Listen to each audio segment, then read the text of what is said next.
It is 1:01. Good afternoon from the 104.5 The Zone Studios. I'm Jackson Williams. In Titans news, according to the team, the Titans are re-signing defensive lineman James Lynch to a one-year contract. Lynch played in all 17 games for the Titans in 2024, totaling 1 sack and 20 tackles. In NFL news, the Carolina Panthers are releasing edge Jadeveon Clowney. Clowney signed with the Panthers last offseason on a 2-year, $20 million deal, totaling 5.5 sacks in his lone season in Carolina. NBA playoffs continue with the conference semifinals, and tonight the Golden State Warriors take on the Minnesota Timberwolves for Game 2 of that series. Warriors guard Steph Curry has been ruled out with a hamstring strain he suffered in Game 1. Tip-off set for 7:30 on TNT. And don't worry, Will, we know you won't be watching. For all your foundation repair and waterproofing needs, you need to visit USSTN.com. Breaking news at once on your own for the Titans and Vols. This is 104.5 The Zone.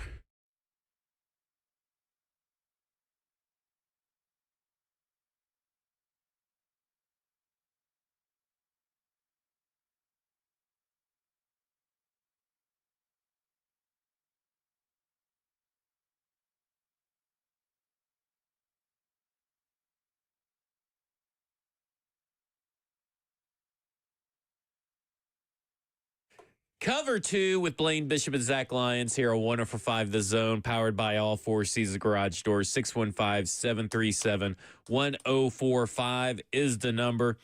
And I know we mainly talk football on this show, but this NBA series between the Knicks and the Celtics is insane, Blaine. I can't recall of a more exciting playoff series to start off this way, where you're talking about coming down from like 20 points to go up 2-0 on a team that is now 25 out of 100 from the three-point line. They've missed 75 three-pointers in 2 games. That is wild. It's been fun and exciting, but it's just insane. Like, I don't think I can recall of a time like, has there ever been a series that started out in this manner in NBA history? I was trying to look for it, and I don't think I could find it, but this is wild. I thought I want to say it was in the 90s, when a team came back from 20 points down twice, but I could be wrong. But there was another team. I don't know who they were. Yeah. But, yeah, you live by the 3, you die by the 3, and that's the Celtics, man. It's just they don't have any post presence, and Porzingis being half of who he really is, I guess he got some kind of sickness. But, one thing you can say about the Knicks, though, they are mentally tough. Mm-hmm. You kept believing watching them play after what happened the first game that they could come back in this game. They actually put Bronson on the bench, and Bridges got hot. He had 0 points going into the fourth quarter. I think he had 10 or 11 points in the fourth quarter. Then they bring Bronson back in, and then all of a sudden he's the clutch guy. And he is the clutch shooter on both teams, right? Like over Tatum and Brown. So it's just kind of interesting. A lot more pressure there, probably being at home in the Celtics. But yeah, man, it's going to be tough for the Celtics to come back from this one. Not to say they're not going to win some games, but yeah, man, the Knicks look like they just wanted just a little bit more. It's pretty clear. So unless they get hot from 3, even Horford is missing his open shots. Old man Horford. He's missing his open 3s. So they had plenty of opportunities on open 3s, and they missed them. So you got to know the trend is going to change. At some point, they're gonna start making those. But man, right now it is not looking good. So Paul Pierce made a bet. Have you heard about this bet? Yeah, Paul Pierce. He had to walk to the studio in there in California. It's a 20-mile walk. Oh, I thought it was 8 miles. No, he was 8 miles in, I think. Oh, I thought he showed it on a map, and it was 8 miles. No, it's 8 hours. Oh, 8 hours. 8 hours. That's what it was. 8 hours. But he's doing it. Oh, I no way I would have done that. Yeah, doing it barefoot, by the way. So he said that if they because I think the bet was if the Knicks beat the Celtics, that he would walk to work. And at the time, he thought it was a 15-mile walk. He would walk 15 miles barefoot to the studio. And it turns out it's a 20-mile walk, and it is 8 hours and 2 minutes long, and he's actually doing it. Last I checked, he was up to like 7 or 8 miles, which is insane. I mean, I don't know if maybe he's taking some lifts in between that or something where he's not on camera, but it just is an insane game because it reminds me of what we talked about throughout the NCAA men's basketball tournament with Florida was like, the Knicks are just tough. When it comes down to it, they're a team. And I'm not saying that the Celtics aren't a team or anything, but they are mentally tough. And their defense just, when they want to clamp down on an opponent, they're going to do it. And, you know, they were up. Boston was up 73-53 with over 14 minutes left to play in the game. And it ended 91-90 because they went, I believe it was 23-6 run to finish the game. The Knicks went on 23-6 run, and they just clamped down on the whole thing, and it was remarkable to watch. Yeah, but this is where the superstars got to play good. Yeah. Brown and Tatum, I think I don't know what their shooting percent. I think it was like 13 out of 42 combined. You getting paid superstar money, that cannot happen, especially in these moments, and that's why they really, in my mind, lost. And Porzingis, he's kind of in and out of the lineup, so he's kind of coming back from a sickness. But yeah, and that's who they're supposed to stand up and say, "Hey, we were at fault." That's what they're supposed to be saying to their team and even to the media. We got to play better, and I think they did because both of those guys are accountable and they got to play better. The big guys, superstar money, they got to play big in the playoffs. Sorry. Yeah. I just, it's shocking because it's such a complete roster over on the Celtics side. They have superstars up and down, but Jason Tatum is not showing up.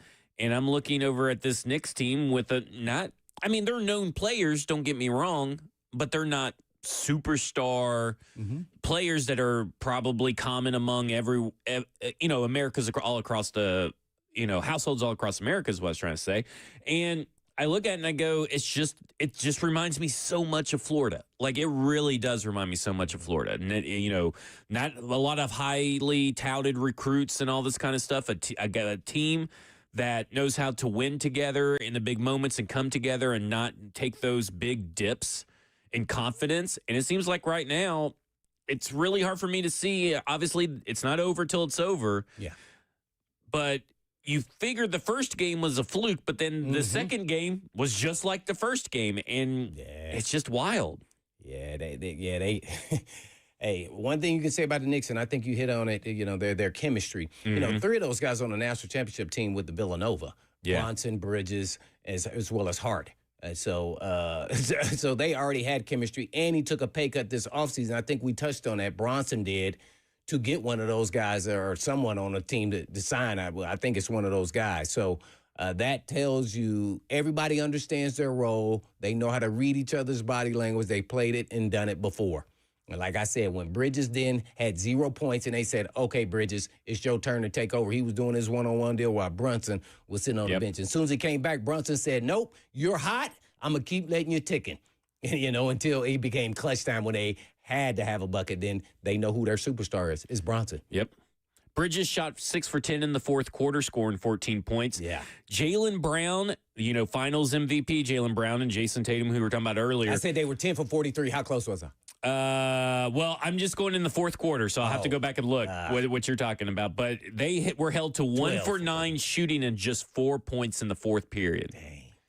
4 points from 2 of your big name players. That's just not going to get it done. I don't know what the answer is for this Celtics team, but they got to wake up in this fourth quarter. Yeah, that's the answer, but, I don't know why they're not making them. Is because they live and by the three, and you go through streaks in basketball, especially in the NBA. And so when you get, you're not on a streak, they're hitting threes, it's kind of contagious amongst all the players. This is like batting in baseball and other things. And to me, they needed to go to the rack, or they need to have a post presence. They don't have anything. Nothing besides they got to drive to the bucket.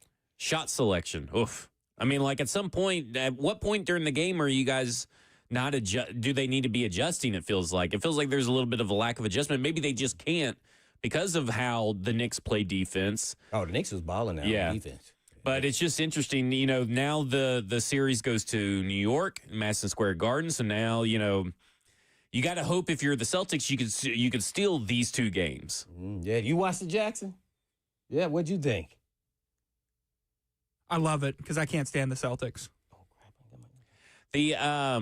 I guess the other thing is that, the new pope is also from Villanova. So maybe there's some gods on their side. Some luck there, huh? Yeah, maybe there's some gods on An their side. American Pope. An American Pope, which I never knew until today.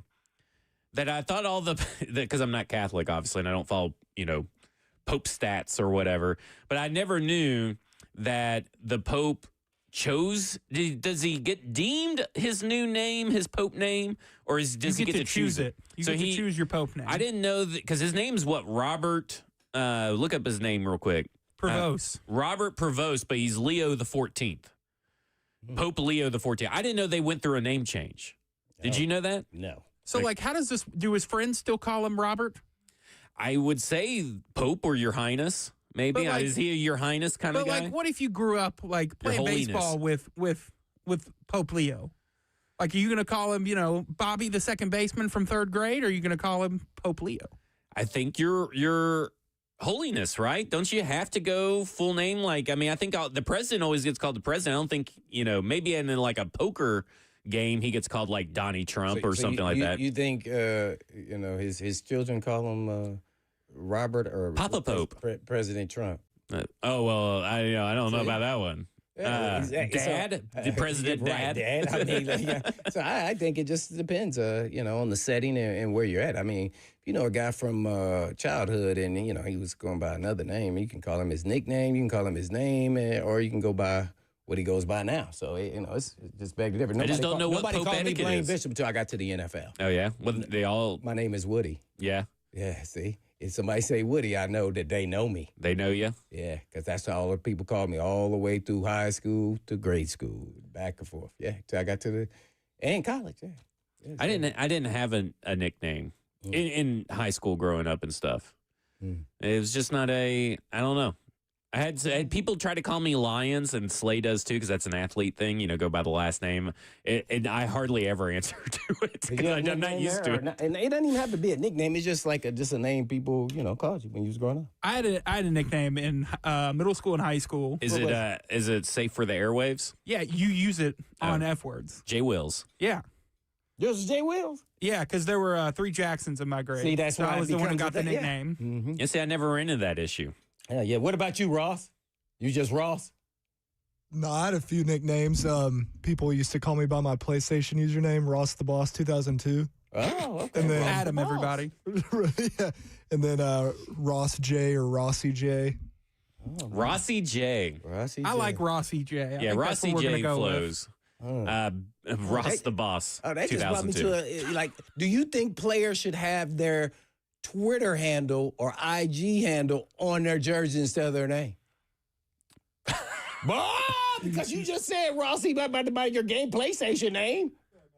Ross the Boss 2002. I didn't hate it. I liked it when, do you remember the early 2010s, the NBA did the nickname jerseys with the Heat where, I don't know. Ray Allen had, Jesus Shuttlesworth on his back. Oh, and, right. King James and D Wade and whatever Chris Bosh's nickname is. you I like remember. it? I love those. Oh. The Twitter handle, I think it looks kind of weird. I don't have a really strong opinion on it, but I like the nicknames. No, nicknames is okay, but no Twitter handle name.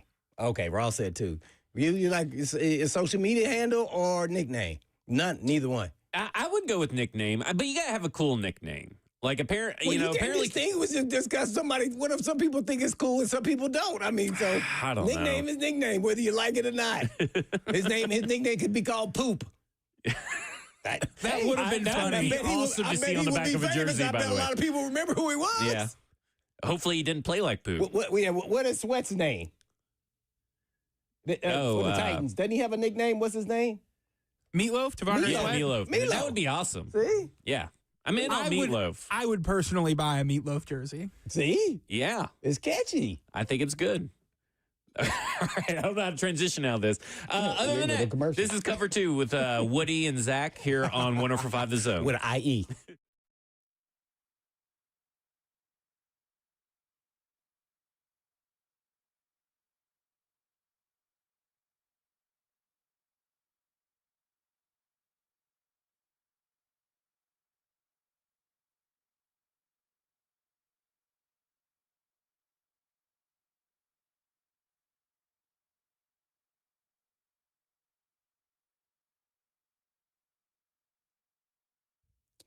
Did you know Eurofix has a very different business philosophy? They staff all their locations with more staff than the average auto repair shop, just so they can be ready when you have an emergency that pops up out of nowhere. Have you ever noticed how hard it is to get a right now appointment for a vehicle repair? Well, some dealers can be more than 2 weeks out just to get a freaking appointment, but not Eurofix. Eurofix has been offering quality repairs that beat the dealer without the dealer pricing since 1999. Plus a 3-year nationwide warranty and the staff to fix your car right now. So if you're tired of waiting forever to get your car into the shop, then call Eurofix. Owner Aaron Stokes says, we will never be too busy for our customers. We're here to take their pain away, and we mean right now. And Eurofix repairs all European cars, and Eurofix says yes to speedy repair when others can't or won't. Family owned for 26 years, and all you have to do is just give them a call at 844-EUROFIX. That's right, 844-EUROFIX, or you can visit them online at myEurofix.com. That's myEurofix.com. But always don't blame such a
Cover 2 with Blaine Bishop and Zach Lyons here on 104.5 The Zone, powered by all Four Seasons Garage Doors. 615-737-1045 is the number. In NFL news, Jadeveon Clowney, former Tennessee Titans edge rusher, has been cut from the Carolina Panthers. I know we have talked about the Tennessee Titans needing pass rush help. I would assume that he's probably a little too expensive for this team to acquire, but kind of like Zadarius Smith, he does bring experience at the edge position and actual pass rush juice. I know that his tenure here, the first go-around, was not good, but I do know that he has had found success elsewhere since his stint here. But again, team in a rebuild, I'm take it or leave it for me. Like, you sign him, you don't, you don't. What was his numbers last year at Carolina? I know with the Ravens, he was, I think, 10 sacks. 9.5 sacks. Yeah, he was close because I know who was on the coaching staff. Yeah. And they said, I don't know what y'all were doing there, but we knew what his skill set was. And sometimes they would put him in pass rush. They put him at D tackle, but they kept him outside, actually. Yeah. And to be clear, Denard Wilson was on staff there, but we don't know. I mean, I don't know how much interaction or anything, but he at least knows how he was deployed. Yeah, right. But, I mean, other than that, he's not responsible for his success. Right, he was a DB coach, right. Yeah. But he was on that side of the ball, so he saw him every day. He so saw him. And so then last year he played 14 games as 5.5 sacks. So he played in 14, started 14 games, 5.5 sacks for the Carolina Panthers. Not sure where that actually ranks for the Carolina Panthers. That's a good question. I think I'd say pass. If he would have got 10, I would have been like, or at least maybe like 9. Yeah, 9. Right, close to that, I guess. Maybe even if it's 7.5 to above, I would start. Let's consider it. Actually, he tied for the team lead in sacks last year at the Panthers. So it was Ashawn Robinson, who was a defensive end out of Alabama, and Jadeveon Clowney both led the team with 5.5 sacks. Yeah. The coaching staff is still there, correct? Coaching staff still there. That would have been, if I'm not mistaken, Ejiro Evero. Evero is how you say his last name. Ejiro Evero is a defensive coordinator there, longtime defensive coordinator in the league. Came from the Denver Broncos, I believe. But I mean, again, I don't know. To me, he's always been a 6.5, 7.5 sack guy. At this point, I'm not going to, beggars can't be choosers. Take it or leave it. That's just how I am. Like, if he signed, he signed. No, he's not. Yeah, he's one of those guys. I think he's just like the other guys that we mentioned yesterday. Probably more expensive. I don't know. At this point in time, you just never know what a guy's thinking. I know he was probably, 9-10 million last year, maybe, if I was guessing. Yeah, someone Spotrac has him as a market value, which take it with a grain of salt, of $11 million now. Right. So I would definitely not do that. Yeah. No way. I'm with you on that for sure. No way, no how. I wouldn't do it for that price. Blaine, yesterday we were talking, and we've talked about this topic a few times, and it's about the quarterback guru, quarterback whisperer. And Stoney only caught the tail end, but he sent me a text that kind of has inspired my next question to you. Is at what point is it a question worth asking to Brian Callahan at a press conference or practice or whatever? In your own words, how did you sell yourself to this organization? Because we assume that he has sold them on his quarterback experience, which has led people to call him quarterback guru, quarterback whisperer, because he mentions all the quarterbacks, right? He mentions Joe Burrow. He mentions Matt Stafford, Derek Carr, mentions them ad nauseum as reference points for him to know what good quarterback play looks like. Like, he knows. In his own words, I know what it takes to be a good quarterback in the league, and I know what a good quarterback looks like. And we've talked about this with Will Levis and Mason Rudolph, that they both have looked worse under Brian Callahan. Now, we'll see what he does with Cam Ward, but is it worth asking that question, do you think, to Brian Callahan? Do you think he would how do you think he would handle that kind of question? Again? Brian, in your own words, how do you sell yourself? How did you sell yourself to this organization? I think it's a fair question. Yeah, I don't have any problem with that if I was sitting in his shoes. Because that'd probably be an easy answer for him. Only he knows. It doesn't matter what he sold to him at this point. Now you got to get some wins. Yeah. So I it's hard to say. Not being in those meetings and everything else, it's you don't know how much impact some coaches have. And and how much they really help a player evolve. Now, you could say every player is trying to figure out, even veteran player to Mason to Levis. All right, two different players with experience at different levels. So that's what made me, it was somewhat of a red flag. Mm-hmm. So because most players, when you're a veteran in this league, you know what's right and wrong, but you also try to take different things from all the different coaches you have. Every stop that you have different people coaching you, you're trying to pull something out of yourself that you're weak at. And hopefully you can learn from them. And Mason went backwards. Now, it could be a whole host of things. It could be from play calling to coaching to the offensive line to drops. I mean, there's a vast array of things you can kind of point to, especially on the Titans who aren't very good. So, as long as he knows those and then trying to improve on them, nobody's perfect. So I don't, I don't know if he is a guru, which is, I'm sure, what he sold. If I was making a guess, because if I was in his shoes, I would. Right. I would be saying I coached all these different type of players. And the reason why I say that is my quarterback from college coached Drew Brees. And he laughs every time I say, hey, man, you coached Drew Brees. He goes, well, yeah, I was just there. See, so he's telling me I didn't really coach him. I got him prepared and got, as far as film and everything, but he caught him, in the middle of his career where he was already established. Right. So which is what Brian Callahan has done in most of his stops outside of Joe Burrow and Jake Browning and Will Levis. Because even Mason Rudolph has been in the half point of his career. I mean, he'd been in the league for a while at that point. Right, and he was a proven backup in this league. Yeah. I thought he was a solid signing, and I didn't feel like that after he played this season, that he was that. And then it made me feel stunned that the Steelers signed him back. Yeah. He's the going rate starter as of today with no Aaron Rodgers. Right. So it's just, you just never know. Now, we're not sitting in there with the meeting. We all know, some mentally, the players are all different and are stacked a different way. But I would say Mason Rudolph is the calm, cool customer. And as everybody talks about, I put that in quotation because you always got to do that when someone says something about somebody and I'm not there actually seeing it myself, is that he was, one of the more likable players in the locker room. So with that being said, then why didn't we get the production that he did, at least from Pittsburgh, right, from his past times? And I just never saw it. I never saw it, and it was concerning for me. Well, it's funny because one of our first shows was running through a list of backup quarterbacks and where would we rank Mason Rudolph among the backup quarterbacks, and we both. I think you actually had him a little bit lower than I did, but still we had him in the top half of the league, and I don't think he was a top half in the league backup based. If you were to look at that performance in a vacuum, he got worse from Pittsburgh. Now, Pittsburgh maybe had a better roster, better team, more experienced coaching staff. Maybe that all plays into it. But at the end of the day, worse is worse. Right. So can't we use that same premise for Levis? Possibly. Because he did get worse from the time he played whatever, 6, 7, however many starts he had before the season before. So I go, well, maybe he's saying, hey, do it this way, and, maybe it's just not working his way because of all the dysfunction amongst the offensive line, the receivers, and the quarterback on their shoulders, all taking their turns making mistakes.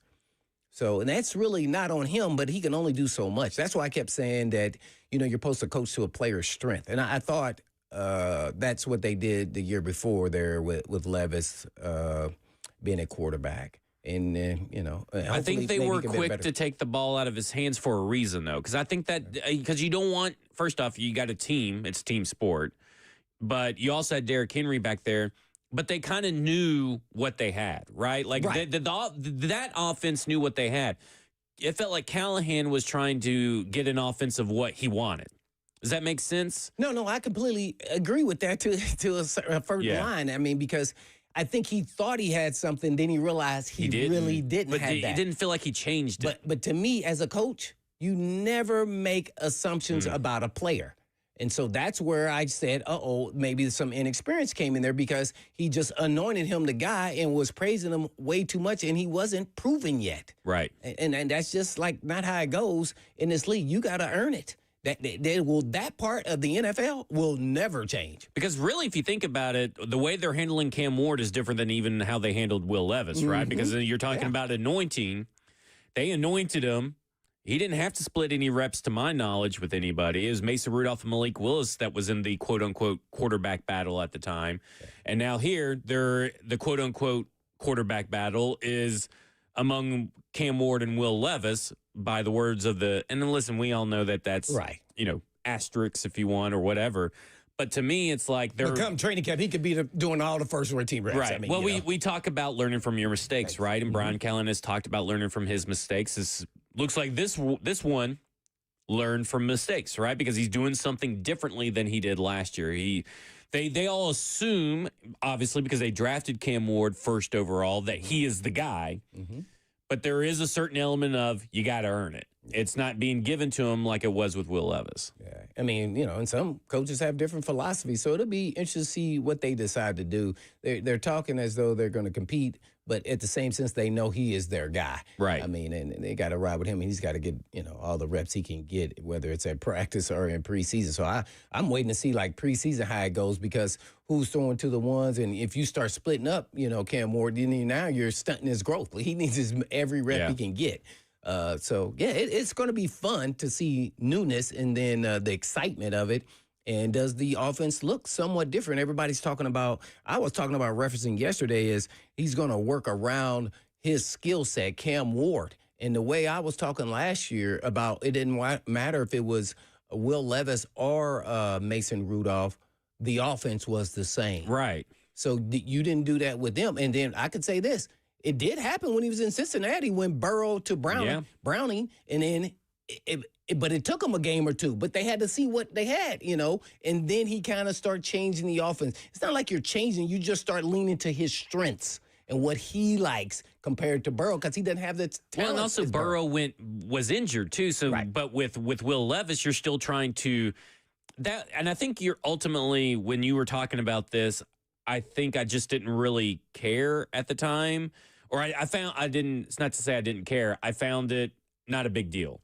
But I think it is a big deal when we're talking about what Callahan is trying to do now, is the sense of when you think they should have gone back to Will Levis, just rode Will Levis out as quick as possible, right? That's essentially what you said, if I'm not mistaken. Yeah, well, the way it played out, I would have stuck with him until the end. Yeah. Until the last game, and then the last home game, I would have put the other guy out there, because I wanted to see really what he was made of. Because I think he's a guy from afar. I wish I could be having those conversations with him, because the mental part of the game is probably the hardest part to judge. I think when you watch film, you go, oh, Will Levis is going to be the guy if you watch last year's film. But when you're working with a guy, you'll really know what you're working with. Right. And I think he needed to fight through and have that support to see if he could fight through that adversity. Because whether he's here or somewhere else and you knew you were going to go in a different direction, you wanted to see what he was made of. Yeah. Because I think he got in his own head to a certain extent. He even said that. But see if he could fight through it. There's not any player that had to not fight through something to get to where they were at. I just would love to see that. And then, for only reason why I was using the last game, with the last home game, is because now I wanted fans then saying, get excited and bring Mason Rudolph in. Yeah. Because they were already going to be tired of, Will Levis and his mistakes. But my ultimate point that I was trying to get to was that, because you were talking about reps with Cam Ward in preseason game and all that kind of stuff, you want him to have the most reps. At practice, is Mason, I don't know how many reps was Will Levis getting last year once he got the quote-unquote injury and then the benching and all that kind of stuff. I have no idea. And so, it seems like it just did everybody disservice, because we're talking about Jake Browning, right? Joe Burrow gets injured. Well, Jake Browning's getting all the reps. Was Mason Rudolph and Will Levis splitting reps? Is that why they weren't able to turn things around quickly and change stuff, because they were trying to fit the same philosophy on two different players just in case one had to go in? Maybe that was the lack of adjustment. It just felt to me, I'm with you. Sharing, remember? Because he had the shoulder that's right, injury. Wasn't it? He had the shoulder injury, and so he was splitting reps. And then remember, he didn't even play a game. They thought he was going to actually play. Or no, he played the game, and then he said after the game that his shoulder was hurt. Right. And Coach Callahan said, well, that's the first of my knowledge that I thought he could make every throw. he could have still been hurt, but he could make every throw. Right. See, so then you start getting that, and then you start saying, wait a minute now these are built-in excuses you're making here, Will Levis, when you played bad. If you wouldn't have played bad or maybe threw a bad ball or fumble, would you have said that? Yeah, and I also wonders like how much of this is just the growing pains of an entire offense that had dysfunctional players. I mean, the offensive line, like you said, the offensive line was bad. There were drops. There was the quarterback play. You couldn't really rely on the run game or the passing game on a consistent basis in times of need. That sometimes special teams put you in bad spots. Like there's all kinds of stuff going. You kind of wonder, like, is it just all everything that could go wrong could go wrong, and maybe now there's a breath of fresh air, a breath of fresh life, a new lease on life for Brian Callahan. Maybe that will all change. Yeah. Let's go to Chris, who wants to talk about Brian Callahan. Chris, you're on with Blaine and Zach. Hey, you guys. Talking about the subject you guys are on, it hasn't been talked about enough, I don't think. Rand Carthon was the fall guy coming off that terrible season last year. I thought Carthon had done a good job as far as bringing talent to the team, except for the offensive line. But then I kind of wonder about Bill Callahan. You think he would have seen who he had for an offensive line with his experience, and he would have gone to Rand Carthon and said, look, these guys on the right side are just backups. They're not starters, but they went with those guys, and I would have thought Bill would have had input on that. And then back to Brian, watching him through the whole season, I know he was a rookie head coach, but he looked completely lost over there on the sideline game after game. And like you said, Will Levis and Mason Rudolph seemed like they regressed. And I know, like Blaine said, there was a whole lot of factors that contributed to that. But overall, coming out of the season, Brian Callahan did not give me anything to hang my hat on and give me hope going forward that he would be a good head coach. And that's my biggest fear, and especially with Cam Ward coming in now. You don't want him to go through what Levis and Mariota did, where in their second year they're going with a whole new coaching staff. So that's my biggest fear is Brian Callahan. I still, the jury is out on whether he's a good head coach or not. I think that's how you need to approach it. The jury's still out. There's not been a guilty or non-guilty verdict rendered. If you're trying to render a verdict right now, I would say that you're being a little foolish to do so because bad coaches can get better. Listen, bad coaches can stay bad. But bad years, 1 year does not, you shouldn't write them off. With the Rand Carthon thing, and I know that he said scapegoat, and I think we talked about on this show a lot. If you fire one, you should have fired both. They didn't. They went through their meetings and all this kind of stuff and decided to stick with them now, whether that was truly ownership inspired or whatever, doesn't matter. That's what was decided, that Brian Callahan is the guy this year. But what they have talked about numerous times is about not collecting talent, and that's ultimately what Rand Carthon did last year. That's a direct pot shot to Rand Carthon about collecting talent. And it didn't work. Sometimes collecting talent works, but if you remember the Eagles' dream team with Vince Young and all of them back in the day, it did not work. And sometimes it does, sometimes it doesn't. As far as Bill Callahan, well, this show has talked a lot about the conundrum that was the right tackle for the Tennessee Titans and why Bill Callahan thought he could do it with that crew. Well, yeah, when they start rotating every series or whatever that was, I had never seen anything like that before in my life. So maybe that was more of a tactic to the other guys couldn't get prepared. But I would not have viewed it that way if I'm the guy rushing. I would have viewed it like neither one of these guys is good, and I'm about to get after him. Well, I couldn't wait till my turn if I was a proven guy in this league. So that's how desperate they got. I think I'll start in training camp a little bit. I mean, them anointing MPF there as a starter, and I said he had ended the season the year before horrific, and then they anointed him the starter after surgery, I think, of some scope or something to his knee or whatever it was, shoulder, and then they just put him back out there, and he was nowhere near ready, mentally or physically. I don't know how they didn't see that. And did they not watch film last year? I don't know, man. But he got worse as he continued to play over the first 3 years. He got worse every year.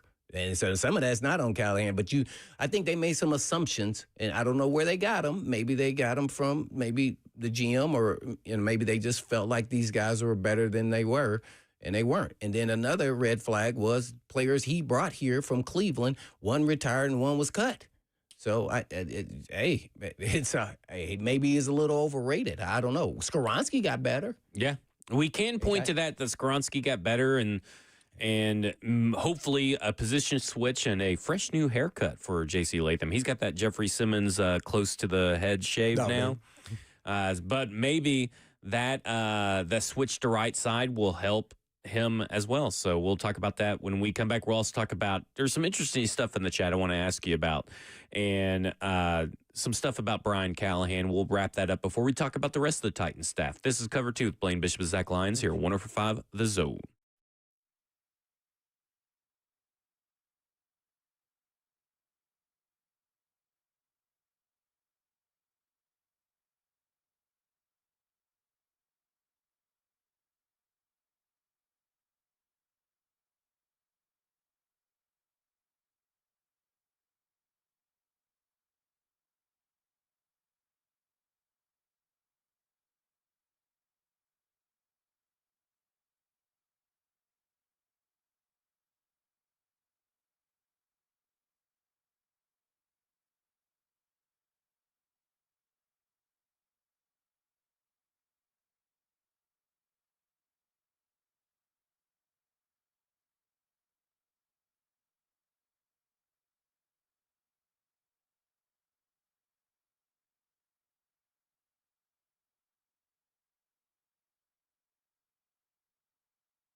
Cover 2 with Blaine Bishop and Zach Lyons here on 104.5 The Zone, powered by all Four Seasons Garage Doors. 615-737-1045 is the number. And, of course, if you want to get in the F&M Bank chat on Zone TV, Twitch, Twitter, YouTube, Facebook Live is how you do that.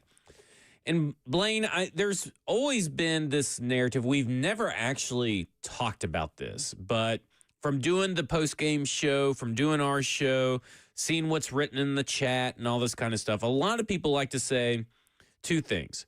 Well, Brian Callahan really didn't do anything at Cincinnati. And Brian Callahan, after he left Cincinnati, Joe Burrow had his best season yet. Okay, so. That's true thing, too? Well, yes and no. Oh, I'm talking about Burrow's had his best season. Yeah, yes and no. Oh. So that particular, like, if you look at raw stats, 4,918 yards is the most he's had in his entire career, the passing yards. But he also threw for 652 passes, which is by far the most in his career. His second best season, the 2021 season, where they went 10-6 and obviously, had all that success. He won AP Comeback Player of the Year. He led the league in completion percentage. Mm-hmm. He did that in 16 games. Whereas 17 games here in 2024. But he got 4,611 yards versus 4,918 on 132 less pass attempts. So I understand why most people would look at these box score stats and say, yes, best season he's ever had. But when you take into account like yards per attempt and all that kind of stuff, yards per game, it's very close to a season that he did have with Brian Callahan. And so I don't know necessarily if that's the right argument to make for why Brian Callahan will not succeed or will succeed. I just think that maybe the people are also forgetting how many times they had to pass because the defense sucked. Oh, yeah, last year. Yeah. For the Bengals.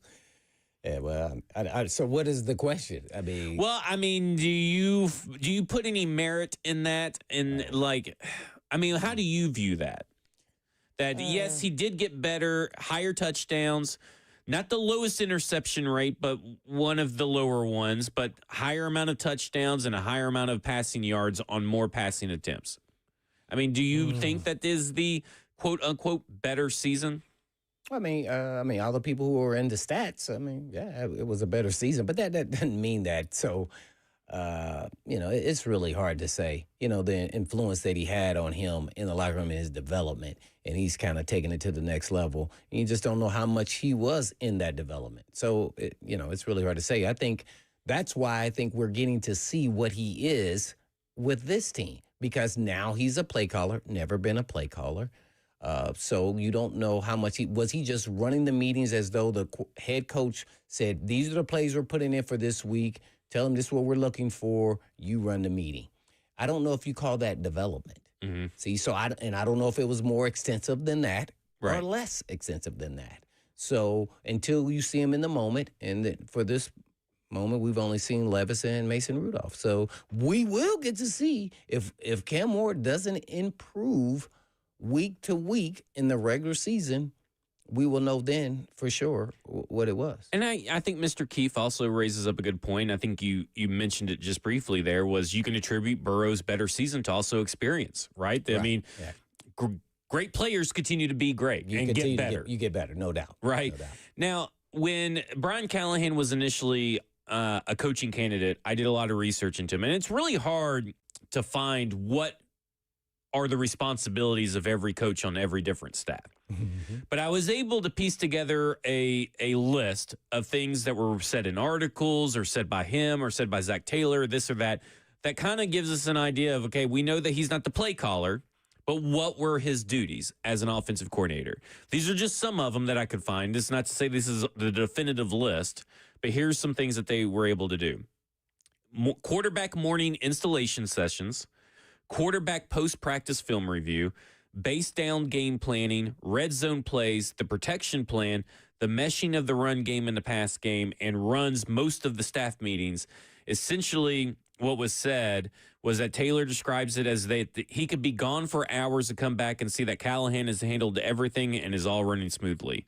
So it's similar to what Bobby Slowick was for Kyle Shanahan when he was there at San Francisco before moving to the Texans.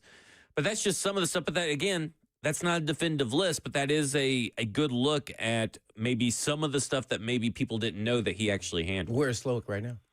Actually, I don't know even. Did he go back to San Francisco? I actually don't know where he's at, to be honest with you. He seemed like he got a little bit of scapegoat there as well, but we'll see. But I do just want to say that like that's similar. This is probably, if you were to ask most non-play calling offensive coordinators what their duties were, I would say it's probably a similar list across the league. Yeah, it's no different than what I just said. Earlier I did. You don't know how much he was just installing. See, when I hear all that, I heard nothing about teaching. Yeah. I heard he installed. That's like an assignment. Here's the plan.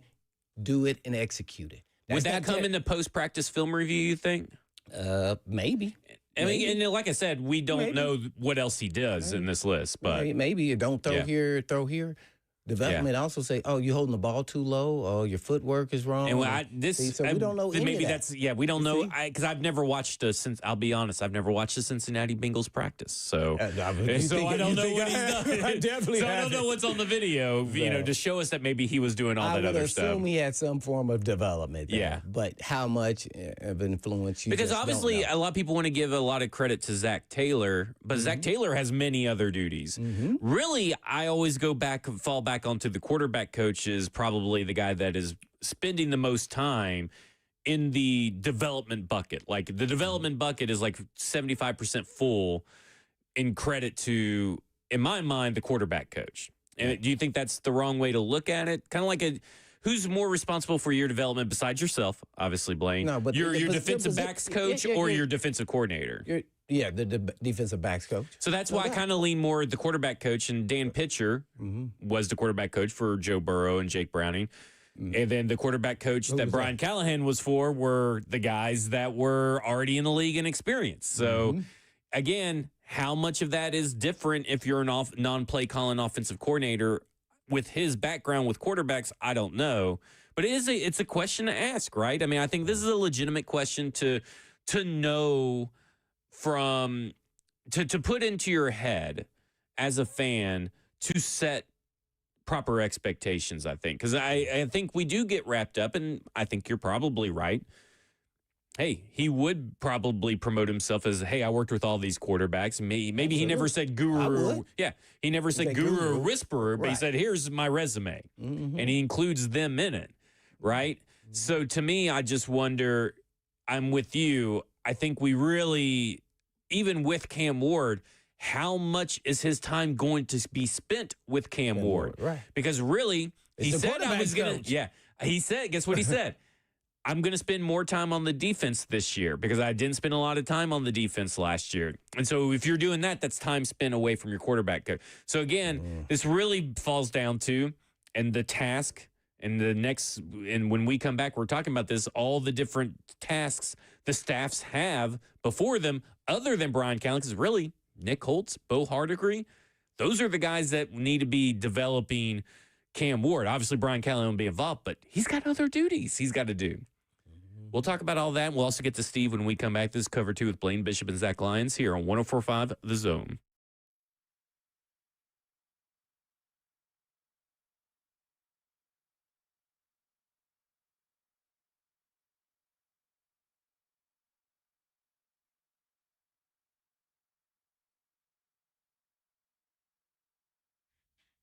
Hey, folks, I've been talking about Tennessee Orthopedic Alliance for years because they're the leading experts in sports medicine and performance and the team physician for the NFL, college, and high school athletics across Tennessee. And TOA provides sports medicine coverage to more high school and college sports teams than any orthopedic group in the state of Tennessee. They have 29 locations throughout the state and over 100 physicians throughout Middle and East Tennessee to take care of all your musculoskeletal needs. And TOA has 11 urgent care locations with walk-in availability 7 days a week. They offer direct access to sports medicine and performance, physical therapy, and nutrition. Personalized rehabilitation plans to enhance mobility, reduce pain, and improve overall physical function for patients recovering from injuries or surgeries. And TOA also offers sports performance training, a specialized program designed to enhance athletic performance and provide tailored training solutions for athletes at all levels. So please check out their services at TOA.com. Yes, that's right, TOA.com.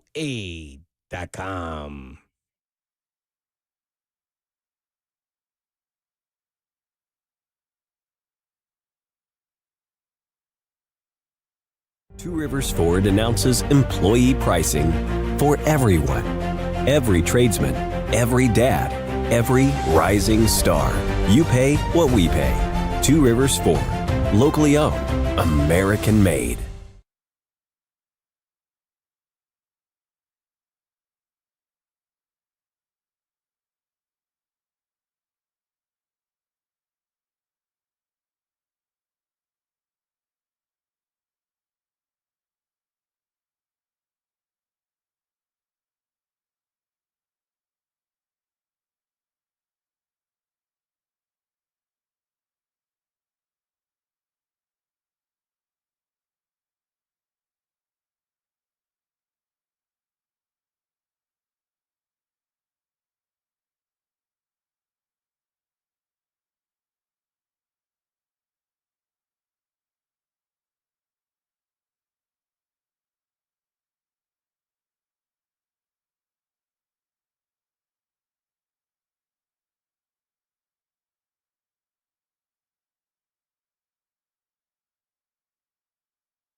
.203. Good afternoon from the 104.5 The Zone Studios. I'm Jackson Williams. In NFL news, the Carolina Panthers are releasing edge rusher Jadeveon Clowney. Clowney signed with the Panthers last offseason on a 2-year, $20 million deal, totaling 5.5 sacks in his lone season in Carolina. NBA playoffs continue with the conference semifinals, and tonight the Golden State Warriors take on the Minnesota Timberwolves. For Game 2 of that series, Warriors guard Steph Curry has been ruled out with a hamstring strain he suffered in Game 1. Tip-off is set for 7:30 on TNT. For all your foundation repair and waterproofing needs, visit USSTN.com. Breaking news at once on your home for the Titans and Vols. This is 104.5 The Zone.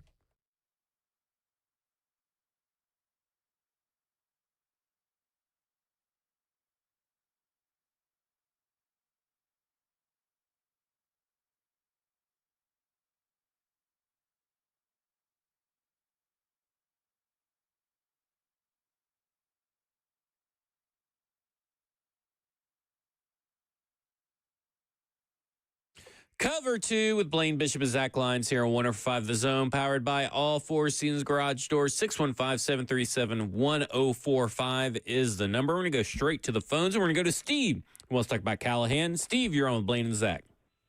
Hey, guys. Thanks for taking my call. I mean, everybody here hopes he succeeds, right? If you're a Titans fan, you better hope he succeeds. But Right. I mean, I think when you make a comparison like you did, Zach, you also are forgetting you're comparing apples to oranges. I'll explain it. So he's never been a head coach before. Has he worked with quarterbacks? Yeah. And you talk about all the guys he worked with, but I can tell you one thing. Every one of those guys had talent. Every one of those guys, did they need somebody to really work with? Yeah, probably to make them better, but they got it, you know. And plus, Burrow was throwing to Jamar Chase and T. Higgins. That's a big difference from what Will Levis was. I think this year, if you want to just put everything on a level playing field in order to explain it better, this is his test this year. This is his litmus test this year because last year was his first year head coach, okay, throughout everything he did in Cincinnati. This is the year they're going to say either progression or regression and bye-bye, I would think. That's just kind of what I'm thinking. Yeah, I think his job security is all about Cam Ward. I don't know if necessarily wins or losses are as tied to it. I mean, obviously, if you're a 0-win team or even a 3-win team, you're probably not going to make it out alive. But I think that even if he walked away with a somewhat of a losing record, but Cam Ward showed progress and promise throughout the year, he's going to be able to keep his job. Because that's the main task. The main task is, I guess it's a secondary task, I guess you could say, but that's really the task that's most important is that Cam Ward is developed and Cam Ward shows promise and the offense moves up and down the field with efficiency and competitiveness with Cam Ward.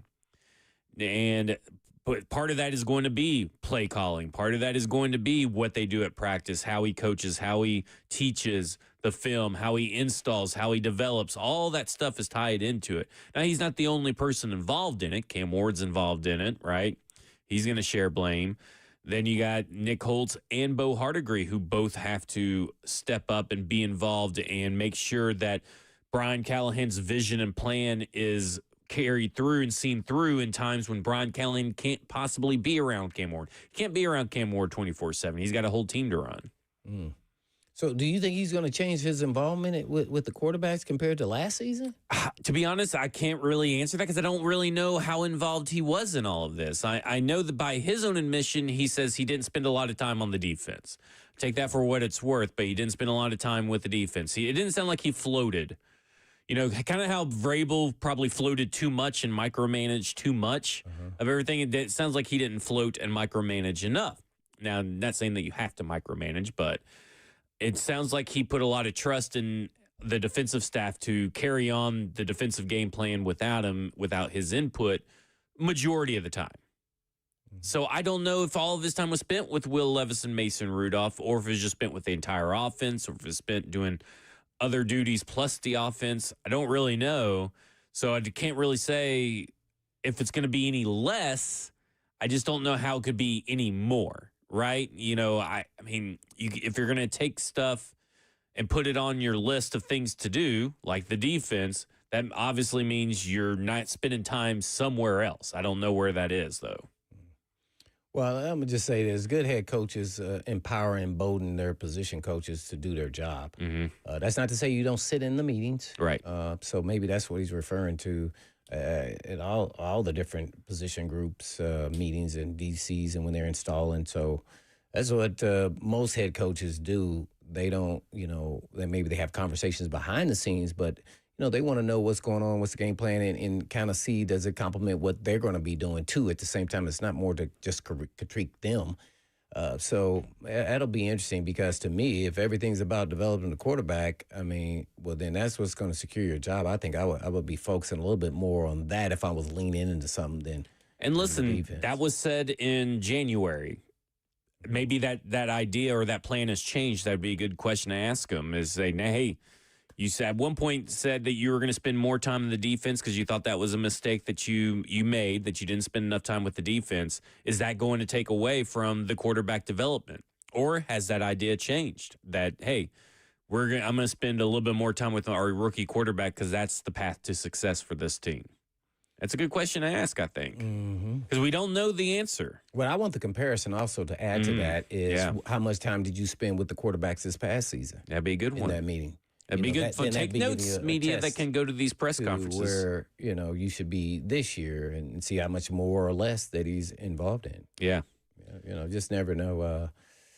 Hey, if you want to trust in your coaches to do their job, I mean, man, just imagine your boss is all looking over your shoulders every day. Hey, listen, I know people don't, I'm not everybody's cup of tea, but I look at every radio show as this could be my last. So I'm always giving them all. So, guess what? They don't need to be looking over my shoulder because I'm giving them 110%. But to your point, we were talking off air because we were talking about how maybe his first year assembling of the staff fell a little short on what it should have been, in the sense of that maybe he should have gone with an experienced defensive coordinator, no disrespect to Denard Wilson, and brought in a experienced special teams coordinator with maybe head coaching experience or decades of coordinating experience, because there was so much newness last year. And I went back to talk about Sean McVay, who did the same thing. Sean McVay said, I'm going to run the offense. I need someone that I know has head coaching experience, has defensive coordinating experience, and I need to put them at defense, and he went and got Wade Phillips. He also got Bones Fossil to do the special teams. So, he's doing that. But in a sense, I wonder how much of a misstep it was to assemble that staff. Now, obviously, the staff could turn everything around, but I do wonder if the lack of experience up top the food chain, the coaching food chain, was a hindrance to last year's success. Well, you just never know. He may have tried to do that, and then, he didn't. He got an X on it. They didn't take the job, or they took it somewhere else. So then he had to, go to plan B and C, and maybe that's how he got to where he was at. But most of the times, coaches are built on relationships and who they hire. You kind of have a punch list of guys that when I get my shot and they're the same way, hey, make sure you bring me along, and, hopefully we can grow together. So it could have worked out that way. It just didn't, because if it was me, I would try to have some experience being my first time. If I was a first-time head coach, there's a lot of responsibility to that, and you want to bring in some people you trust, but also that have some experience. So, sometimes it works that way and sometimes not. So it's not one way to do it. But, hey, that's kind of what I would. Because think about this now. All the newness, and I said this during the season, first-time head coach, first-time play caller, first-time DC, first-time special teams. Man, when you have conflict and, you trying to look for answers, you want somebody sitting in the room that has experience and at that spot and as head spots. So I don't think they really had that. So they had to just go to the grind and figure it out. And it's also tough, too, because they did support those coordinators, well, set for special teams, but the other coordinators with long-term experienced position coaches, they did. Nick Holtz and Denard Wilson had all those guys underneath them. But you also wonder, is that too much of a veteran presence on that end, because you have so many ideas probably coming at the defensive coordinator and and Brian Callen, like, it's too much information, too many people doing things differently. Could that be an issue? Because, like, too many cooks in the kitchen, I guess. With assistant coaches like that, position coaches, no, I don't think that's a good thing, to be honest. Gotcha. Yeah, because ultimately, here's what happens. The DC, I'm just going to use him. He's going to say, all right, yeah, we'll try that. No, we're not doing that. So, because it's really his defense. So it doesn't matter. You have input, But ultimately, he has the final say-so, whether it's, the offensive coordinator, which was Bill Callahan or Brian Callahan. And so, so that's kind of what happens there. You want to bring in different ideas, what worked against certain teams or coordinators, because you're playing actually against the coordinators. No matter where they were, they still run the same thing. Yeah. So but you get input. But, if they say, nah, we're not going to do that, then you just keep it moving. All right, when we come back, we're going to run through the staff and their biggest task that lies ahead of them in 2025. This is Cover 2 with Blaine Bishop and Zach Lyons here on 104.5 The Zone.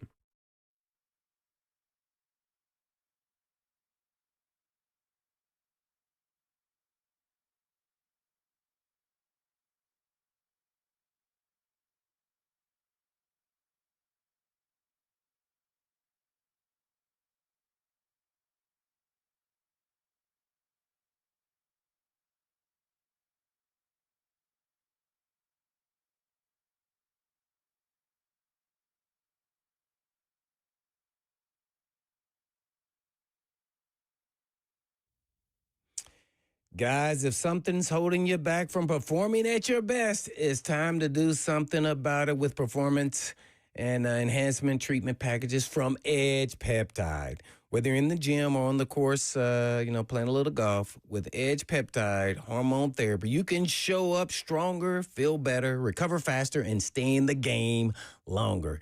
You also get to boost your energy, build lean muscle mass, and heal from those nagging injuries. I know it's helping me out a lot. So as a former athlete myself, I know how those injuries can affect your game. So if you're struggling with joint pain, suffering from a recent injury, or looking to recover faster after surgery, Edge has you covered.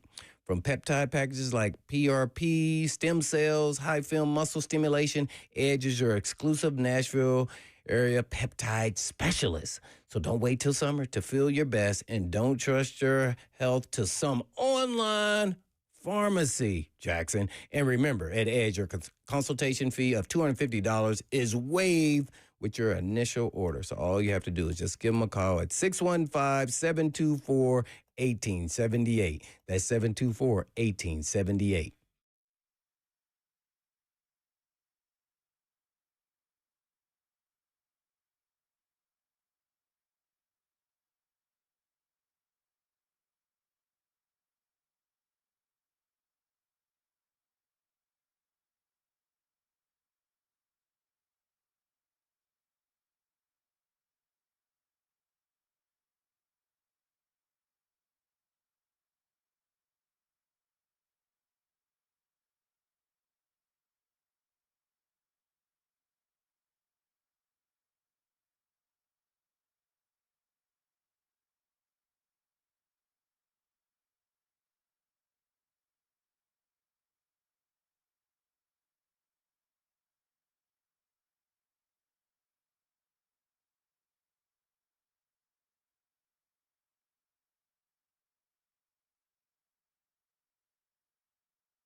Cover 2 with Blaine Bishop and Zach Lyons here on 104.5 The Zone, powered by All Four Seasons Garage Doors. 615-737-1045 is the number.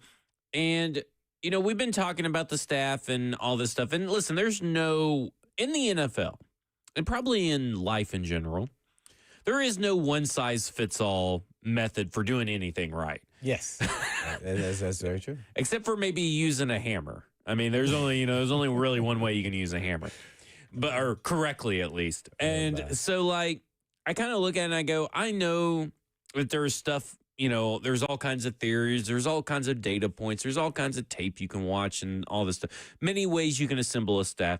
But at the end of the day, it's up to the people in charge to mitigate the risks. Mm-hmm. And so then when we're talking about the staff, you know, last, you know, segment, we were talking about, you know, you should have mitigated some risk by having more experienced people at the top. This year, the staff, obviously, all coming back for the most part. They have a large task ahead of them. Not only are they trying to establish a culture and a foundation with new players, lots of new players, new pieces across the board. They got to fill a leadership void. They got to take this large, you know, rookie class and put them into places where they can succeed, but they're going to have to do it while trying to mitigate risks. And so I look at like Nick Holtz. I understand that he's the offensive coordinator, but his big task is to make sure that Brian Callahan's vision is being carried out when Brian Callahan's not there.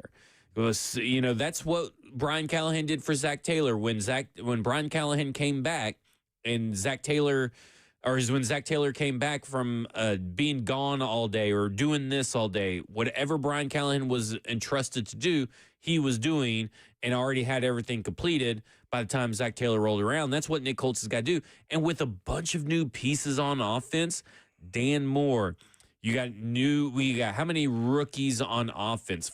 4 or 5 rookies on offense coming in. I think more than, Jackson Slater, Cam Ward, the 2 wide receivers, you got 6 new pieces on offense, 6 new rookies. Then you got new wide receivers, you got free agency, new offensive linemen, you got free agency. Like all this stuff, that's a lot, and that's a huge task for Nick Holtz to have to carry. Now, obviously, position coaches are involved in that too, but he's the main guy. He's the stopgap between the last line of defense, I guess you could say, between that unit and Brian Callahan. So huge onus is on Nick Holtz this season. Yeah, man, hearing all that, man, and being a guy that's sitting in the locker room, that is a lot. I was about to say that with now you at least know what the players can and can't do, and this is not going to be their first year in the scheme. Yeah. But hearing all the newness, there will still be, even if you're a veteran, some newness to it. And trust me, it just the veteran players will be probably more up to speed by week 2 than a young player if they're playing immediately. So there's still some comfort level, and you still have habits that you do from previous, and you say, okay, let me translate this play when I was wherever it was at before. So it's it'll be quicker for them, but man, hearing all that, man, you made my neck hurt. Well, it's a tall task, right? I mean, my neck hurt, man. Oh, I know last year was a tall enough task. Now, because you had 1 year of Will Levis, right? You're getting a second year Will Levis. And I know essentially people will say, well, it's technically his rookie year because he only played like 8 games his first year. But you're getting a guy that's gone through an entire offseason and knows what to do and how to do things in the NFL. Now you have the rookie quarterback, right? Now you have all these you have 2 rookie wide receivers. You have a rookie tight end. You have a rookie swing interior offensive lineman, a rookie running back, not to mention maybe a few undrafted free agents that pop in and out. You have new Van Jefferson. You have new James Proche. You have some of the guys from last year that didn't really develop under you guys last year. Jaquan Jackson. I mean, like, we kind of forget that Jaquan Jackson's still on this roster. I completely forgot about him. I know. He's a returner too, right? I was looking at a list. Yeah, I mean, I'm like, oh my God. I was looking at a list today. I was like, oh yeah, Jaquan Jackson's still on this team. And they didn't take a big development. And like when we're talking all these wide receivers, by the way, we've been saying like, oh, your wide receiver 6, your wide receiver 7. It's like Mason Kinsey, Xavier Restrepo, Bryce Oliver. we haven't even said Jaquan Jackson's name. Oh, by the way, Tay Miller was released, right? Tay Martin, yeah. He Tay was Martin, I'm released. sorry. And Kyron Johnson, outside linebacker, he was released too. Big Bigger blows and younger. to death. Maybe that's the spot for Restrepo. I don't know. Maybe. But, like, they have just so much newness in terms of the players. So when we're talking about right now, the topic is big tasks. And the big task for Nick Holtz is to make sure that he is the glue holding everything together with these position coaches, obviously, when Brian Callahan's not around. And that's a tall task for anybody, but it's a task that he's going to have to live up to, or this Tennessee Titans team is going to have growth problems. The speed of the growth is going to come down to how they communicate and develop these young players, because we've talked numerous times over the years, or at least I have, about, well, it takes about 8 weeks for an offense to really gel. They may not have 8 weeks. I know that everybody says that they do, and they all feel comfortable, but you may not have 8 weeks. Because what if within that 8 weeks, while you're waiting for the offensive line to gel, Cam Ward gets injured? Yeah. Well, we hope not, but yeah, Yes. that's a possibility. It is a possibility. Yeah, I'm right there with you. Until you start getting in between the lines, I mean, we could say you want to be patient, ownership, coaches, head coach Callahan, and that, it gets time to develop the quarterback. But, man, when you start losing game, and then how they lose will factor in, too, as well. And can they get not just, young guys up to speed quickly, but, man, they got some veterans on the defensive side of the ball, too. Yeah, we haven't even got to the defense, like Femi Oladejo. Then you got let's go Winston through Jr., representing 23. Yeah. Ooh, I can't wait. Yeah. Oh, he better be knocking better be heads off. He better be knocking heads off. Well, we had Avery last year. What's his name? What was the cornerback's name? Yeah, Trey Avery. Yeah, Was he Trey. 23? Yeah, he was 23. Oh, my gosh. Yeah, he was on the team for about 3 years. They got to be a little bit more selective with who they give these numbers out to. That's just my opinion. Yeah. Don't have to retire everyone's numbers. Just a little bit more selective. He was for his role. He was a solid 5th, 6th corner. Yeah. It is undrafted. So, but let's look at the defense. So you got Kevin Winston, Femi Oladejo, and Marcus Harris were drafted. And I know, it's not official yet, but 15 of the undrafted free agents are on the defensive side of the ball. right, DBs, right? Yeah. Is the Syracuse guy a corner or a safety? Well, according to PFF, who plays corner, Justin Mello said that he was a safety. But also Justin Mello, and I wish I would have brought this up while he's on there. He interviewed Marcus Harris early in the year, and so he was going through all of his research, the kid that the Tennessee Titans drafted from California. And he starts asking the questions, but they're all questions for Marcus Harris, a defensive lineman out of Auburn. He looked up the wrong Marcus Harris and had all these defensive lineman questions. Oh. And he had to pivot in the middle of the interview. So, he says that he was a safety, but was the kid from Syracuse, was he just being polite because he didn't want to correct Justin Mello? But PFF has him as a corner, so. Well, he did play corner, Yeah. but I don't know if he's projected I haven't to watched move his to tape safety. yet. Yeah. I mean, he may be projected to move to safety. I haven't watched his tape yet because I didn't want to get ahead of and kind of like what Coach Mack said, don't want to get ahead of the undrafted free agency class because they all change. Yeah, they may not even be on the team. And but- we still haven't gotten an official list, which should be out today or tomorrow, I would assume, official list Exciting. of the transactions. But it's just funny. A bunch of those are on defense. And then you talk about Xavier Woods. We already talked about Kevin Winston, but you got Xavier Woods. Your cornerback room is pretty much the same, so that's good. Is Snead still in there? Yeah, Snead still there for now. Apparently, this event has taken a lot of turns. I just don't know what's going on. I heard there could be a defamation lawsuit on the way from Snead. I don't know. But of course, I guess Snead, I don't know if Snead's going to be here for voluntary workouts or anything, but I would assume he's on this team for right now. We'll see. What you got, Jackson? It looked like, so the Titans have been posting videos of them playing tug of war and stuff. I believe you can see L'Jarius Sneed in one of those videos. He's not participating. Allegedly. But I believe I saw there. He's not participating in the Rochambeau tournament or the tug of war, but he's in the crowd. He's a spectator. Where is this? At the veteran OTAs or mini okay. camp going on right now. Oh, he's doing a tug of war? No, he is not doing the tug of war. He may have participated in the tug of war, but it was not filmed. Yeah. Well, it may not filmed. We don't know. Yeah, he was in the video. But Snead is in town. You're correct on that, Jackson. Snead is in town. Well, he better be in town. He's rehabbing. Well, I guess that's true, but he was rehabbing supposedly when he was in Texas as well. Hopefully the rehab is over. He's getting in shape now. Yeah, hopefully. Whoa. That's not how it works. They can't just go rehab somewhere else when you have surgery. They have to, depending, they'll let you leave and you'll go get rehab from somewhere else, but you have to come back and report. It's not no free willy. You can just go when you want to. Once you get on IR and you need surgery, you got to rehab with the actual staff that's there. They give you breaks here and there, so you can go different places. But Kevlo says that he was playing in the rock, paper, scissors video that was released today. So there you go. Trust me, I've rehabbed every offseason that I played. Yeah. Yeah. So I know what you're supposed to be doing. There you go.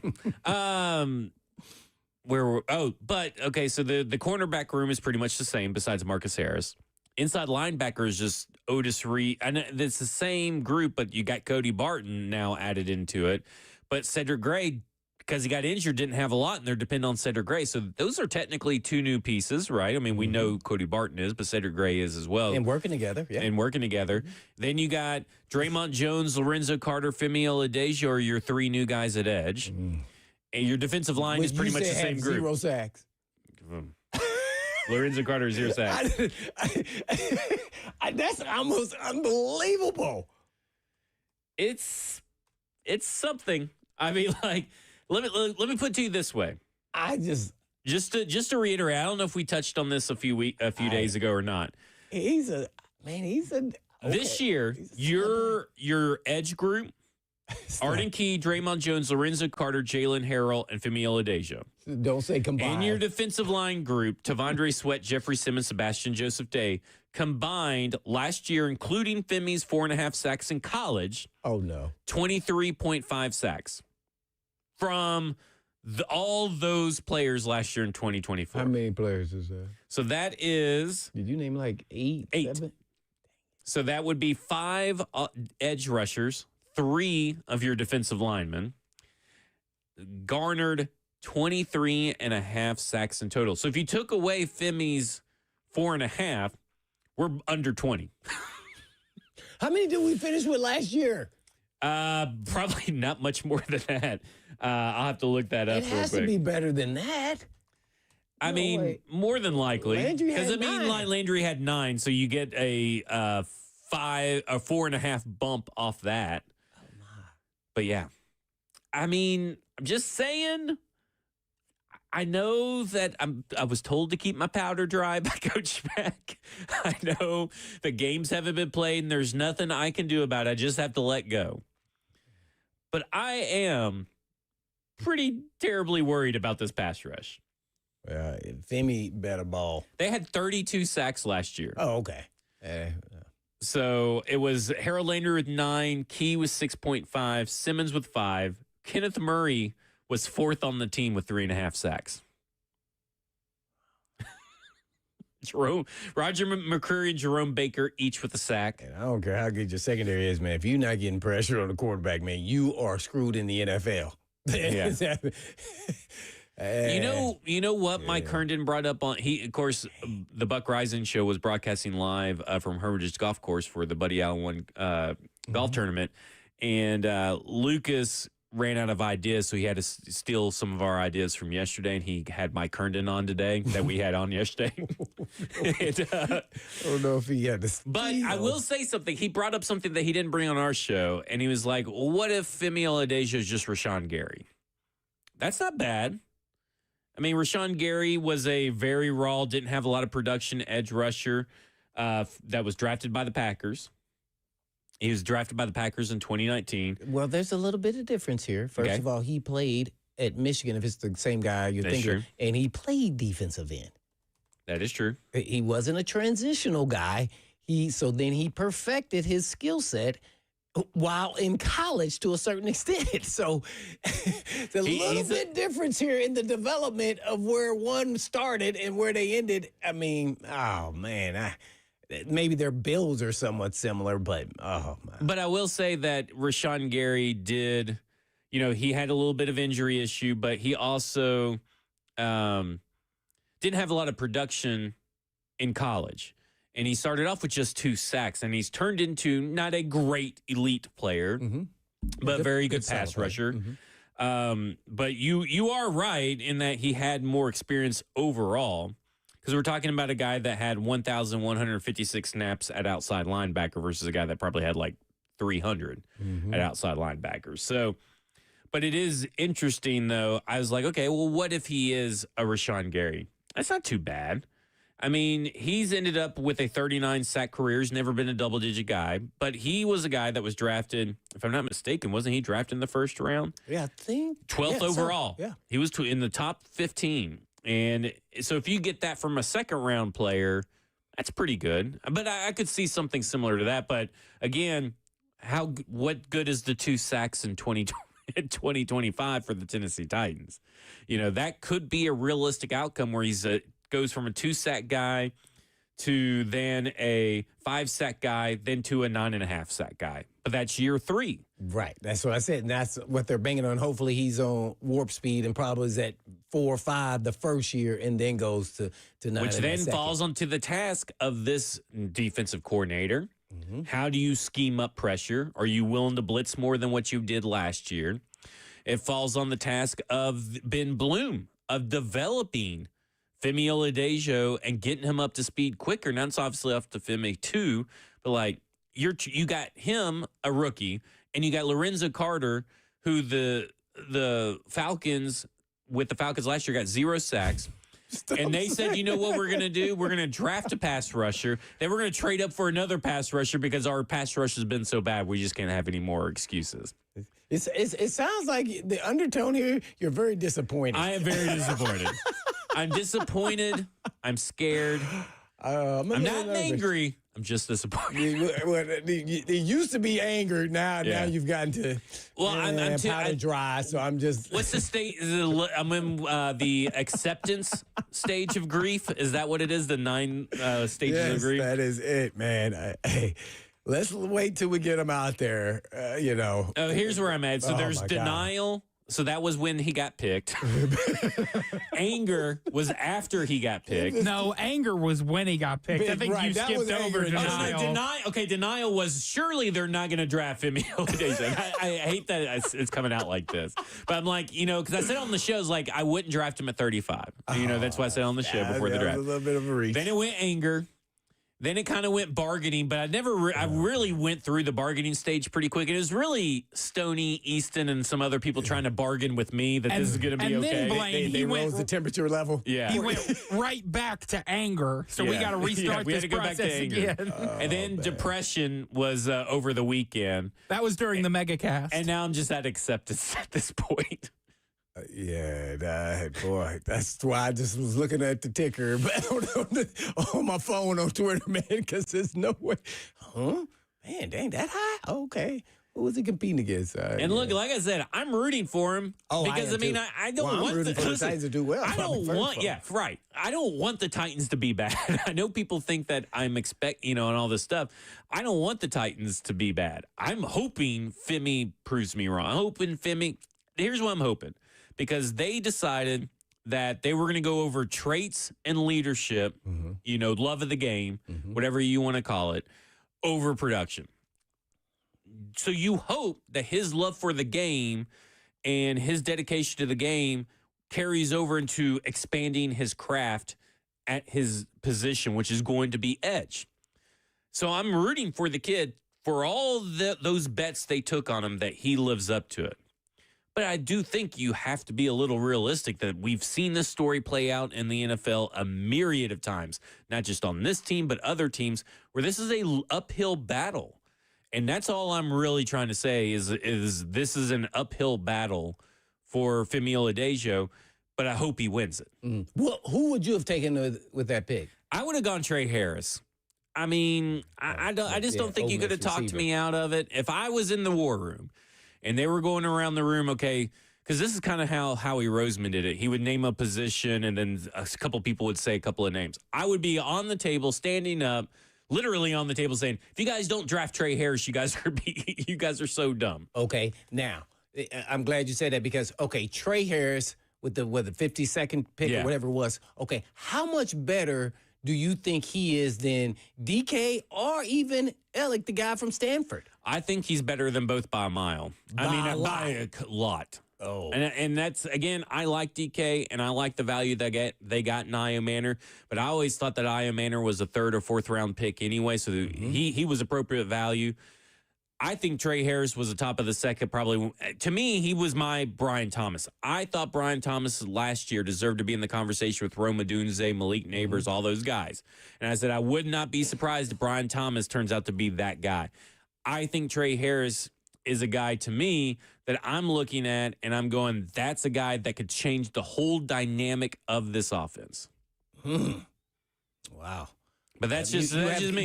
You have conviction. That's I have for sure. conviction. And listen, he goes to the LA Chargers with Justin Herbert and Harbaugh. I mean, it's going to be. And I'm going to look like a genius. All right. When we come back, we'll be joined by a special guest. This is Cover 2 with Blaine Bishop and Zach Lyons here at 104.5 The Zone.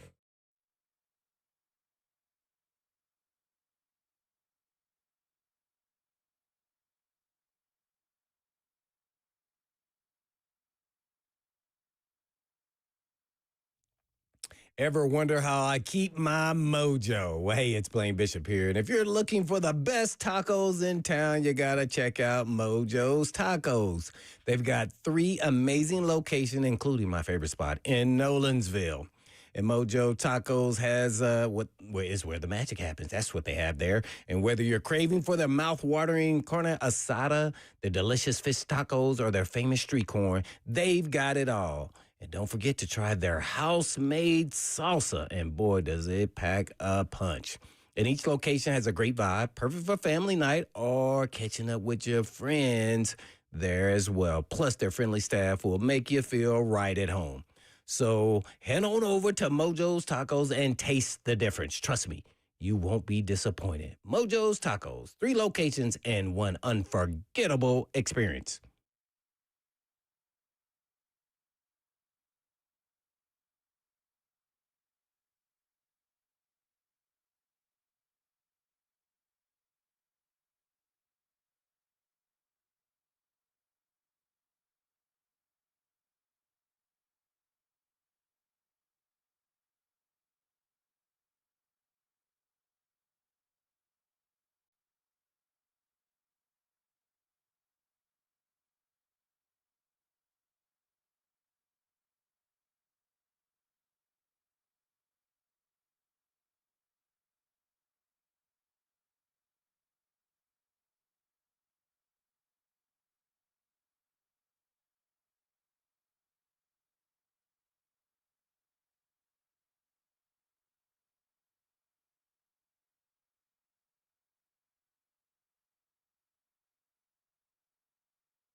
Hey, oh.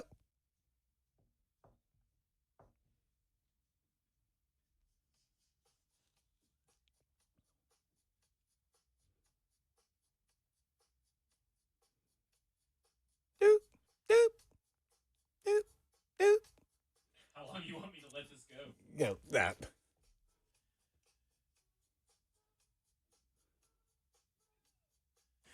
Cover 2 with Blaine Bishop and Zach Lyons here on 105 The Zone, powered by All Four Seasons Garage Doors, 615-737-1045. I was just jamming out to some Michael Jackson, and everybody's telling me I need to get on the air, and I'm just like, why can't we just listen to the song?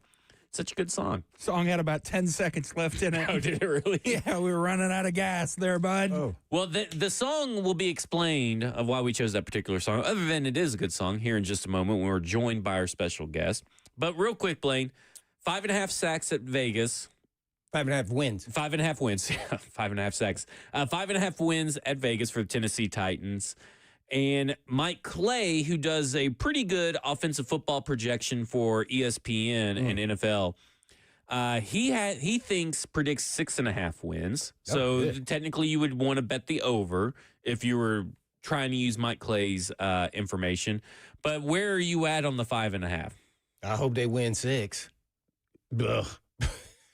I don't know. I think we know the team, so I was looking through the teams that they play, and you just never know what you're going to expect from the other teams, but let alone all the newness with the Titans. So, man, it's going to be a lot on Cam Ward's shoulders.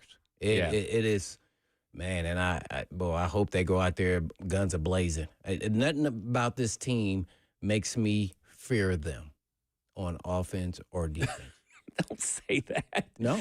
Are you in the five stages of grief? No, I'm just saying when you go as a former player, when you look at the team, you go down and look at the teams we play. First of all, as a defensive guy, I'm looking at quarterbacks. Yeah. Because I know some of them, they rise to the occasion. Doesn't matter. They can put the team on their back. So then you want to look and say, okay, well, what player on this team do you fear? And I tell you one thing, right now, I don't fear anything because nobody's proven. So we shall see who that guy is, and hopefully it's Cam Ward. But now we got somebody on who we should fear, right? We should fear with their dance moves. Performance. So we're bringing on the star of MJ the Musical, which is over at TPAC right now from Thursday, May 8th today, 7:30 p.m. is a showing, all the way to Sunday, May 11th at 1 p.m. You can get tickets for 5 different showings between now and then. And this Jordan Marcus, who plays the titular, I just butchered that, didn't I? Yeah. The title character of Michael Jackson. Yeah, there you go. Of Michael Jackson in MJ the Musical. And just real quick, Jordan, I mean, obviously, what part of Michael Jackson's life does this all portray? Well, the show takes place primarily in 1992 in the rehearsal studio surrounding the culmination of his Dangerous World Tour. So we're in a rehearsal studio for a couple of days before the cast and crew fly to Munich to kick off the tour. So, yeah, it takes place in the 90s, and it's a very familiar and very tumultuous time in Michael's life. So it's a great place to start the show.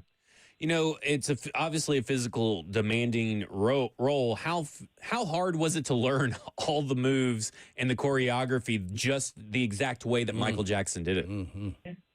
Oh, my gosh. I mean, it was completely difficult, completely demanding, as you said. I mean, I've been a fan of Michael since I was a small child, but so it's kind of like a return home in that way, but it was still the most difficult thing I've done to date, especially in my career. So, yeah, we had some of his dancers, Rich and Tone Talawega, come in and teach us, the little details that you would only get from being in a room with Michael, which they were for so long. And they actually choreographed the You Rock My World video, if you've ever seen that. So, yeah, we had them come in and rehearse us and really drill us on the details that really made Michael's moves what they are. If you're looking for some Mother's Day gift ideas, MJ is there at the TPAC. They got tickets available Thursday, May 8th, Friday, May 9th, Saturday, May 10th with 2 showings, 2 p.m. and 7:30 p.m., and, of course, Sunday, May 11th at 1 p.m. as well. You can go to tpac.org to get tickets for that. Well, Jordan, thanks for coming on, man. I guess I want to ask you, what kind of has become your favorite number or scene to perform, as the show has gone along, and how and based off of the audience, cheering? Oh my gosh! I mean, this question gets me because it changes every day. The answer changes all the time. But I'll say right now, as of last night, my favorite moment in the show was definitely Smooth Criminal. It's such a beautiful number. The choreography is amazing. The lights are insane. The crowd goes wild. It's such a fun number, and I love it. What do you think or hope Nashville audience will take away from this entire performance? Not just you, but everybody involved. Oh, yeah. I mean, this show is all-encompassing. The cast, the crew, everyone has to be on their P's and Q's for 2.5 hours. Like, there's no slacking in this show. So I would hope Nashville takes away that, you know, we left our all on that stage, that Michael was more than just, you know, a singer and a dancer and a phenomenal performer, but he was also a human being at the end of the day, and that's what we try to showcase through this art. And also, I mean, of course, at the end of the day, it's a huge party. So I hope everyone's going home singing the songs and remembering why they loved him in the first place. I guess lastly for me, because I'm so fascinated that someone could, you know, be Michael Jackson in a performance. Like, how much did you have to, like, practice not only your dance moves, but your vocals? Yeah, voice coaching. Yeah, I mean, like, how intense was that in your role? Because he's had such a beautiful singing voice, but also a unique talking voice as well. Mm-hmm. Yes. You hit the nail on the head. I mean, his voice is just as iconic as his moves, you know? There's a very, very specific and distinct way that Michael spoke, as well as the way he sang, and that was just as difficult as, you know, learning the choreography. So everything in this show, for my role specifically, just came from a lot of studying, a lot. Thankfully, we have so much at our disposal with, you know, all the videos we have online of his interviews and his performances and everything, and I've seen pretty much any video you can dig up of Michael at least 100 times over. So yeah, this role comes with a lot of studying and a lot of honoring what he brought to his art, and there's no shortcut to it. You know, you just got to do the work, as Michael would. So it's a very challenging, vocally demanding and physically demanding role, but it is also the most fun I've ever had on stage. So I'm happy to do the work. It really is so much fun. Well, Jordan, we're all going to have fun real quick. We're all going to do the Michael Jackson and give us who does it the best, and then we want to hear yours. Do you want to do a different one? Is that yours? No, I'm giving mine. Okay, that was Blaine's. We're producer Jackson. You go ahead and go next. All right, here we go. All right. Okay. All right. All right. When last one like these. Last one's me, Zach. Oh, that was terrible. All right, now give us yours and then give us the radars. Okay. All right. I'll rate you guys first, and then I'll go last. Okay. I'll say, honestly, who went first? Blaine went first? Yeah. That was a good one. I would say that was the best. I think that was. That still wasn't They were good. all great, though. Y'all were right on pitch. I loved it. All right, you ready for mine? Yeah. Yes. Okay. 1, 2. You got to buy a ticket. I'm sorry. You got to come to the show to hear it. Well, guess what? To hear the hee-hee from Jordan Marcus, the star of MJ the Musical, you have to go to tpac.org to get it. They got showing tonight at 7:30, 7:30 tomorrow on Friday, 2 p.m. on Saturday, 7:30 p.m. on Saturday, and last show, 1 p.m. on Sunday. Great Mother's Day ticket. We appreciate you coming on, Jordan. Thanks a lot. Of course. I appreciate you for having me. Thank you. Thank you. Mm-hmm. Well, that will do it for us. We're going to moonwalk on out of here. This is Cover 2 with Blaine Bishop and Zach Lyons here on 105 The Zone. 3HL's up next. And in the meantime. And in between time, peace.